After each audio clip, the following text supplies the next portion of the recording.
Assalamualaikum warahmatullahi wabarakatuh. Saudara-saudaraku semuanya, sebangsa dan setanah air, dimanapun Anda berada. Selamat berjumpa kembali dengan Simbah, tentunya di channel Mbah Wiro Bismo. Pada video kali ini, saya akan membahas tentang para habaib atau Ba'lawi. Sebagaimana yang dikatakan oleh Teguh Mudakori, bahwasanya para Ba'lawi atau para habaib yang ada di negara kita ini adalah bukan dzurriyyah Nabi atau bukan keturunan dari Rasulullah. Ustadz Mudakori bahkan mengatakan kalau kita tidak suka, tidak hormat, itu tidak jadi masalah, tidak akan berdosa, tidak akan kualat. Bahkan membencinya pun tidak masalah.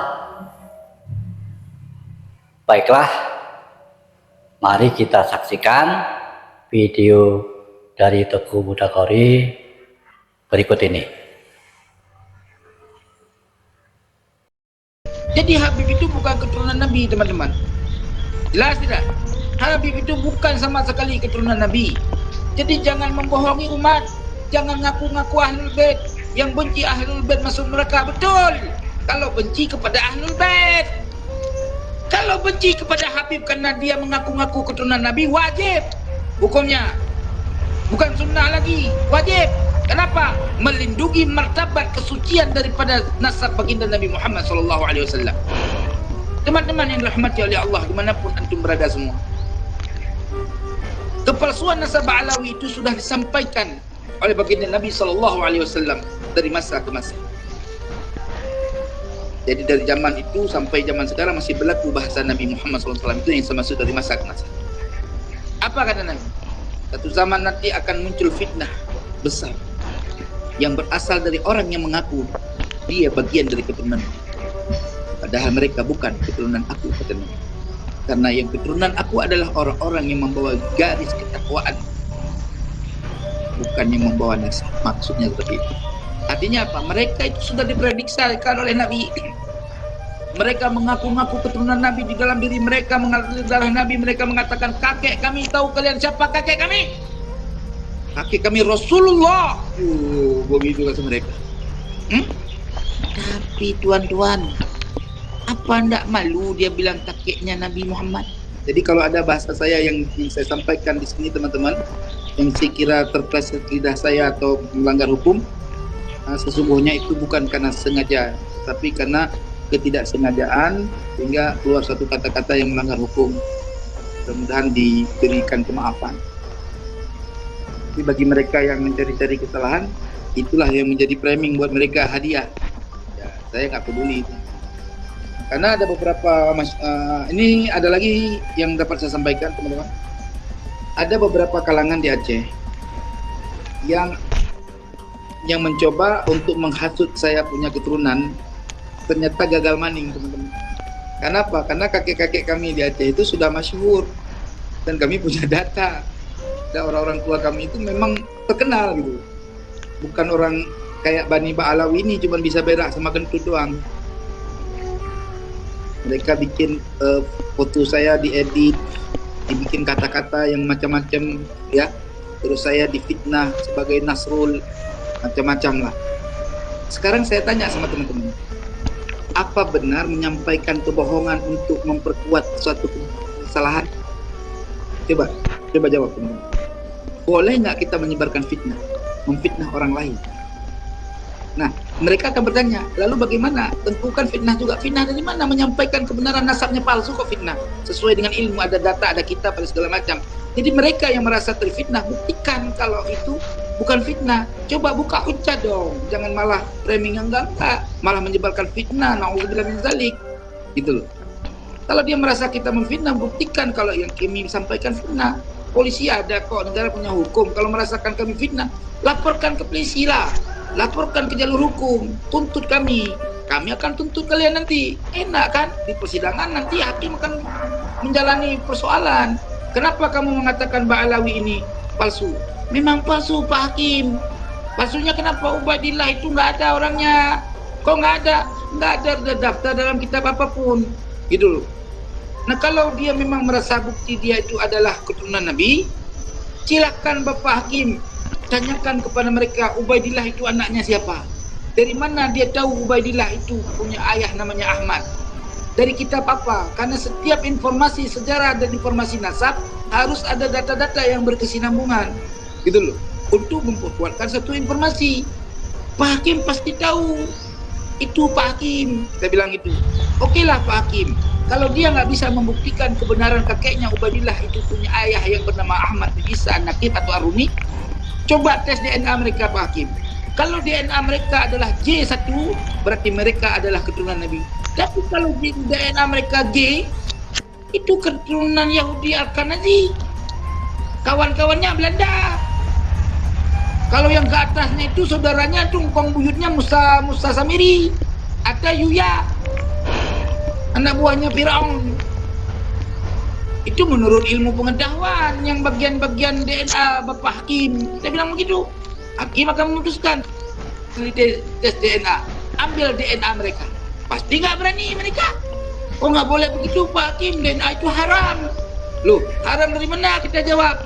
Kemarin dulu Rizik Sihab bilangnya wajib tes DNA.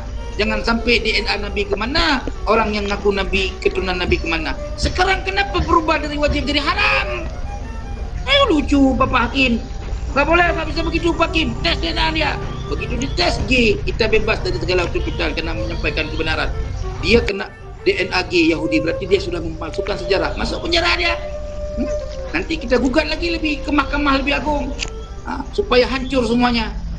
Maka mereka nggak berani macam itu. Akhirnya mereka ya sampaikan ke umat, adu domba antara rakyat dengan kita. Ulama-ulama yang udah cinta sama dia, yang kena tipu sama dia, kena macam lah sama dia, kena pelet sama dia.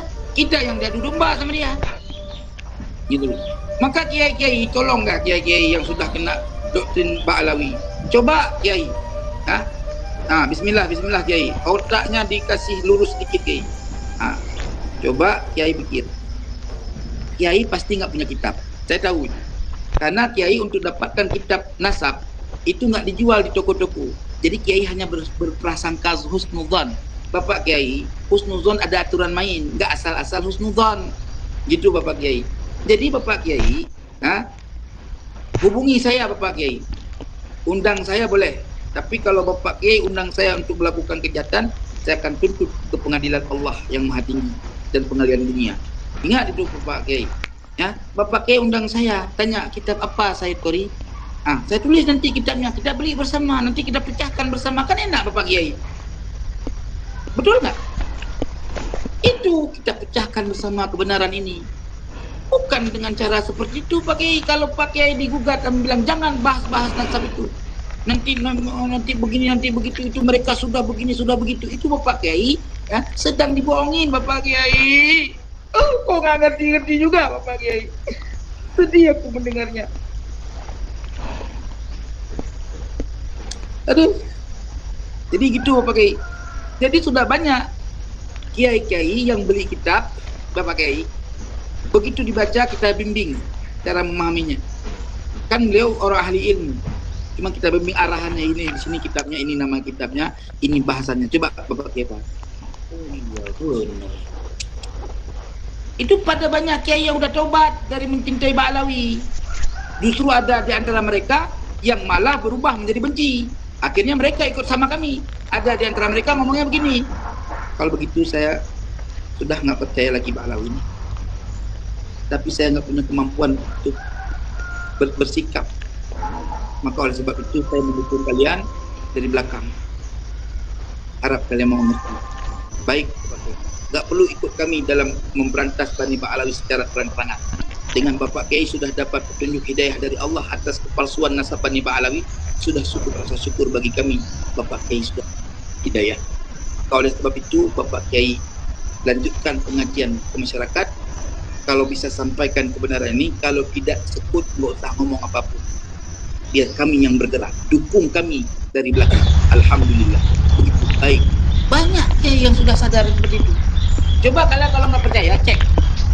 Ya, cuman ada kiai di wilayah tertentu yang memang buta, nggak ada maksudnya, fanatik buta. Ada kadang-kadang dokter ngaji nggak mau, mentolaah nggak mau, fanatik buta. Dalnya bagus. Bertanya, udah kajiin nasab lah. Alah, malas saya pikirin nasab. Kenapa? Karena dia sebetulnya menjaga image. Jadi teman-teman, orang-orang yang berjuang seperti saya, resikonya bukan sedikit, teman-teman. Ya, saya difitnah, teman-teman. Ya, bahkan ada pengajian yang sekarang mulai digugat terkait permasalahan saya oleh Pecinta Ba'alawi bodoh. Ntar orang itu akan saya lakukan tindakan. Saya nggak peduli, saya mau nggak usah ngajar lagi, nggak masalah bagi saya. Karena saya hidup dengan karunia Allah, bukan dengan karunia hamba Allah. Semoga video dari Ustadz Muda Qori tadi yang menjelaskan bahwa para Ba'alawi atau para habaib itu mereka bukan keturunan Nabi. Jadi panjenengan kalau tidak suka, tidak menghormati, tidak akan terjadi apa-apa. Demikian. Wassalamualaikum warahmatullahi wabarakatuh.